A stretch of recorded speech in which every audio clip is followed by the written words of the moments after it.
दोस्तों नमस्ते, ग्रामवासियों को सभी को राम राम। मैं आज कोविड-19 से बचने के लिए अपनी श्वसन प्रणाली को कैसे मजबूत करें, इसके लिए 5 आसन बताऊंगा। पांचों आसनों को अपनी दिनचर्या में शामिल करें और अपनी श्वसन प्रणाली को मजबूत करें, जिससे आपका इम्यूनो सिस्टम भी मजबूत हो और इस बीमारी से लड़ने के लिए आप तैयार हों। तो नंबर 1,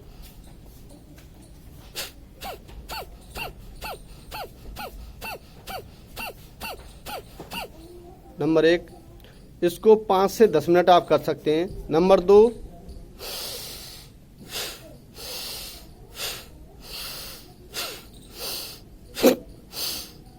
इस आसन को भी आप 5 से 10 मिनट कर सकते हैं और जो युवा हैं वो जल्दी जल्दी कर सकते हैं।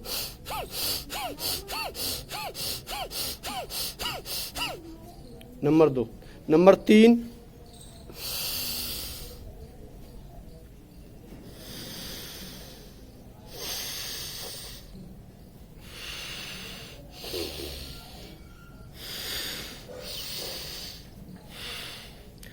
एक सांस से एक नाक से ऊपर की तरफ खींचें, बाईं तरफ से खींचें तो दाहिनी तरफ से निकालें और दाहिनी तरफ से खींचें तो बाईं तरफ से निकालें। इसको भी आप 5 से 10 मिनट कर सकते हैं। अब चौथा आसन है, सांस को अंदर खींचेंगे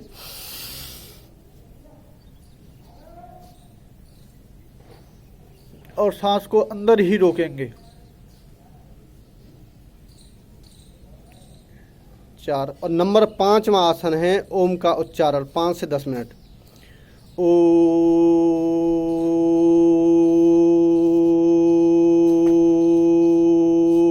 इसको उच्चारण को भी आप 5 से 10 मिनट कर सकते हैं। तो ऐसे करके आपको 25 से 30 मिनट आप आसन डेली अपनी दिनचर्या में शामिल कीजिए। अब दूसरी चीज़ मैं बताऊंगा, जो बात करूंगा मैं अपने ग्रामवासियों से करूंगा कि आप लोगों ने कोविड-19 में, कोविड जो 19 बीमारी है, जिससे बचाव के लिए देश का सहयोग किया है और अपनी जो भूमिका है उसका अच्छी तरह से निर्वहन किया है। नंबर 1 तो आपको ये सोचना होगा कि आप जो हैं कोई आम इंसान नहीं है। आपका इस देश की तरक्की में, उन्नति में बहुत ही अहम योगदान है, क्योंकि मैं समझता हूँ सबसे 3 चीज़ जो हैं। नंबर 1, जो अन्न है उसकी समस्या वो आपने सॉल्व की है। दूसरी चीज़ जो आंतरिक सुरक्षा है और बाहरी सुरक्षा है, इन दोनों में भी आपका ही योगदान है, क्योंकि पुलिस और फौज में जो लोग काम कर रहे हैं वो एक किसान के या मजदूर के ही लड़के और बच्चे काम कर रहे हैं। तो इसलिए आप अन्नदाता हैं, अन्न की व्यवस्था आपने की है, जो सबसे मेन इम्पोर्टेंट काम है। दूसरी चीज़ बाहरी सुरक्षा, आंतरिक सुरक्षा, इन दोनों में भी आप ही के बच्चे काम कर रहे हैं। तो इसलिए सबसे पहले ये देखिए कि आपका काम बहुत ही इम्पोर्टेंट है इस देश के लिए, इस राष्ट्र के लिए।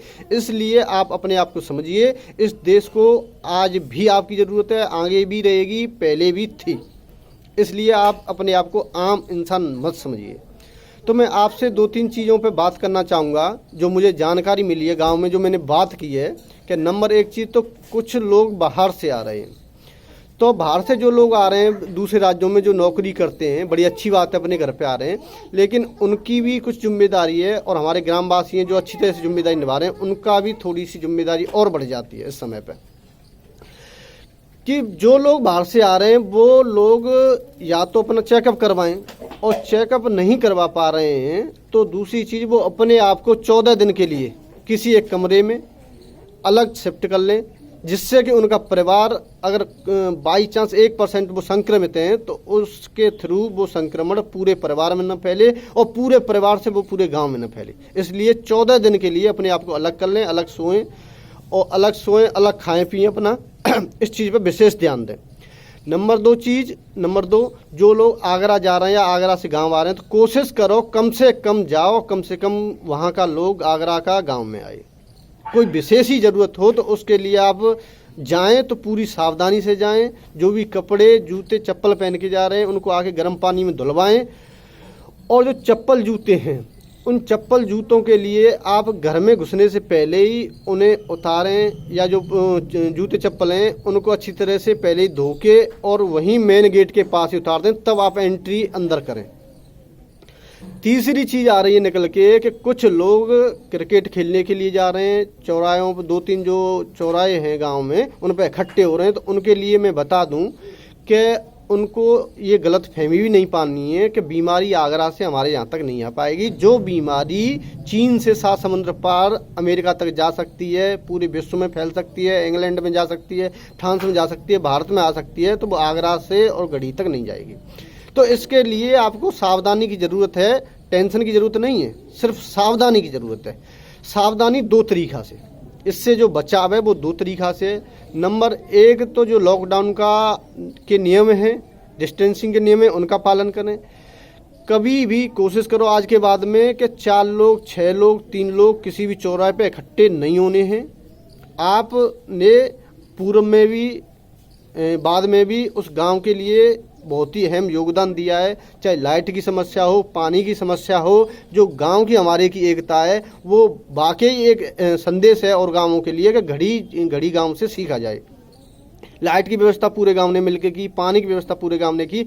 अब ये उससे भी इम्पोर्टेंट जिम्मेदारी पूरे गांव के कंधों पे है और मैं चाहूँगा पूरे ग्रामवासी मिलकर इस जिम्मेदारी को बड़े अच्छे से निभाएं, जिससे और गांवों के लिए संदेश जाए। तो इसमें 2 जो मेन पॉइंट हैं उन पर मैं विचार करूंगा। नंबर 1 तो कहीं पे भी इकट्ठे न हों, सामूहिक तौर पे इकट्ठे न खेलने जाएं। खेलना और बोलना बतराना बड़ा अच्छी बात है, मैं भी खेला हूँ, लेकिन इस समय को समझिए। खेलना इतना इम्पोर्टेंट भी नहीं है कि आप अपनी जान को जोखिम में डाल के और आप खेलने के लिए जाएं। आपको आपके अपने परिवार को बचाना है, अपने आप को बचाना है। आपके परिवार को बहुत ज़रूरत है, गांव को ज़रूरत है, प्रदेश को ज़रूरत है, देश को ज़रूरत है। इसलिए आप अपने आप को कुछ समय के लिए कोशिश करो कि अपने घर में ही योगा करो, घर में ही खेलो और अपने आप को उस तरीक़ा से बचाओ कि जिससे आपका परिवार, गांव, प्रदेश और देश सुरक्षित रहे। दूसरी चीज़ है कि आप दूसरी तरह से कैसे बच सकते हैं। दूसरी चीज़ है कि आप अपनी इम्यूनो सिस्टम को इस तरीक़ा से मजबूत कर लो कि जिससे इस बीमारी का आप पे असर कम से कम हो, आपको ये बीमारी उस लेवल पर प्रभावित न कर पाएगी जिससे आपकी जान जोखिम में जाए। उसके लिए आपको कुछ चीज़ें मैं जो बता रहा हूँ आपको दिनचर्या में, मैं तो चाहूँगा जो मैं बातें बता रहा हूँ इनको पूरी उम्र भर के लिए आप अपनी दिनचर्या में शामिल कर लें। नंबर 1 चीज़, आप समय से सोएं और सुबह समय से उठें। आपको इस समय 6 से 7 घंटा की नींद लेना ज़रूरी है, जिससे आपको इम्यून सिस्टम मजबूत हो, टेंशन न रहे माइंड में। इसके लिए आप शाम को 9:30 पौने 10 तक आप सो जाइए और सुबह 4 से 5 के बीच में आप जग जाइए। अगर फिर भी किसी कारणवश नहीं जग पा रहे हैं तो हर हालत में सूर्य निकलने से पहले आपको जगना होगा। ये आदत आप अपनी दिनचर्या में लाइए। दूसरी चीज़, जगने के बाद में आप 1 से 2 गिलास 3 गिलास जितना आप पी सकते हैं झिक के पानी पीजिए। उसके बाद में आप आज से 1 घंटा योगा कीजिए और आधा घंटा सूर्य की रोशनी में आप बैठिए, जिससे विटामिन डी आपको मिलेगी। और आप जो आधा से 1 घंटा जो व्यायाम करेंगे उससे आपको श्वसन प्रणाली ये मजबूत होगी, शरीर में एक्टिवनेस आएगी, जिससे आपको भूख अच्छी लगेगी। इसके बावजूद आप जो नाश्ता है वो नाश्ता में कोशिश करो कि पकवान और चाय इसको बंद कर दीजिए। उसके लिए आप चना लीजिए, सुबह बादाम की ठंडाई ले सकते हैं। और लेकिन एक चीज़ ज़रूर कहूँगा, बादाम की ठंडाई जो भी पानी आप यूज करो, पानी के लिए एक चीज़ बता दूँगा, जो भी पानी आप यूज करो कि किसी भी कीमत पे फ्रिज का पानी हमें यूज नहीं करना है। और यहाँ तक फ्रिज का कोई भी सामान जो भी ठंडा है वो चीज़ हमें यूज नहीं करनी है। पानी जो पियोगे आप या तो सादा पीजिए, और सुबह शाम में ये कहूँगा सोने के समय पे और सुबह जगने के समय पे, उस समय पे आप गुनगुना पानी का इस्तेमाल कीजिए। उसके बाद में खाना सुबह और दोपहर में अच्छा खाना लीजिए, पौष्टिक लीजिए। खाने में आप जो है अपना हरी सब्जी यूज कर सकते हैं। हरी सब्जी जो यूज करेंगे उनको जब भी आप सब्जी खरीदें उनको गर्म पानी में अच्छी तरह से धो के और तब उनको जो अपने खाने में इस्तेमाल करें। दूसरी चीज़, शाम को हल्का भोजन लीजिए, दलिया लीजिए, खिचड़ी लीजिए, जो भी ले रहे हैं शाम को समय से खाना लीजिए। सोने से 2 घंटा पहले आप खाना कर लीजिए। जब भी आप 10 बजे सो रहे हैं 8 बजे खाना कर लीजिए। मैं तो चाहूँगा कि अगर 6 बजे तक खाना हो जाए तो और अच्छी बात है, वो भी हल्का होना चाहिए। तेलीय पदार्थ नहीं लेने, और नॉन वेज वैसे तो गाँव में खाते नहीं हैं, लेकिन बिल्कुल भी नहीं खाने जो है। कोशिश कीजिए कि नॉनवेज जो शरीर के लिए हानिकारक हैं, इस समय तो बहुत ही ज़्यादा हानिकारक हैं, तो उनको न खाएं, ज़्यादा बढ़िया जो है। अब एक चीज़ निकल के आती है धूम्रपान की, तो मैं अपने सभी ग्रामवासियों को हाथ जोड़ के विनती करूंगा कि धूम्रपान को संभव हो सके तो ताउम्र के लिए उसको छोड़ दें, और नहीं, अगर नहीं पॉसिबल हो रहा हो, पूरी तरह से आदत पड़ गई हो, तो इतना जरूर कहूँगा कि जब तक ये बीमारी चल रही है तब तक आप इसको छोड़ दीजिए। नहीं तो जो दारू या नशा पत्ता करेंगे आपसे, आपका इम्यूनो जो सिस्टम है वो डाउन रहेगा। कुछ लोग बीड़ी पी रहे, गाँवों में अक्सर मैंने देखा है कि एक बीड़ी को 2-2, 3-3 लोग पीते हैं, और जो हुक्का है उसको 2-2, 3-3 लोग पीते हैं। तो एक से दूसरा, दूसरे से तीसरा, किसी न किसी दिन आप संक्रमित के शिकार हो जाएंगे। इसको दरकिनार न करें, नज़रअंदाज न करें, इसके लिए आप धूम्रपान से बचें, यही मैं आपसे विनती करूंगा। जब भी आप घर से बाहर जाएं, संभव हो तो सैनिटाइजर का यूज, सैनिटाइजर जेब में रख के ले जाएं। जब भी आप किसी से संपर्क में आएँ तुरंत सैनिटाइजर लगाइए। घर आने से पहले अच्छी तरह से हाथों को साफ कीजिए, रास्ते में किसी से मिलिए मत। तीसरी चीज़ मैं कहूँगा कि आप जो है, अगर और भी इसके अलावा कुछ इम्यूनो सिस्टम बढ़ाने के लिए करना चाहते हैं तो खट्टे फल हैं, जैसे कि संतरा है, मौसमी है, उनका इस्तेमाल कीजिए।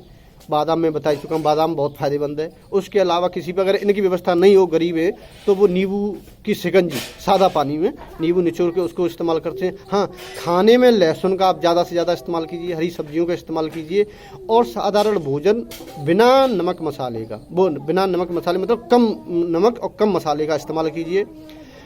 चीनी और नमक अपनी दिनचर्या में हमेशा के लिए कम कर दीजिए। संभव हो तो चीनी तो बंद ही कर दीजिए। उसके लिए अगर पॉसिबल हो तो गुड़, खांड, मिश्री उसका इस्तेमाल कीजिए। चीनी शरीर के लिए बहुत ही हानिकारक है, तो कृपया करके चीनी को पूरी तरह से बंद कर दीजिए। फिर मैं दोबारा से गांव वालों से हाथ जोड़ के यही विनती करता हूं, आपने पूर्व में भी पूरा सहयोग किया है, आज भी आपके ऊपर जिम्मेदारी है। इस जिम्मेदारी का अच्छी तरह से निर्वहन कीजिए, इसको दरकिनार मत कीजिए। इसी बात के साथ मैं फिर दोबारा से आप लोगों से यह आशा करता हूं कि आप लोग इस वीडियो को देखेंगे और कुछ जो चीज़ें हैं उनका पालन करेंगे। जय श्री राम।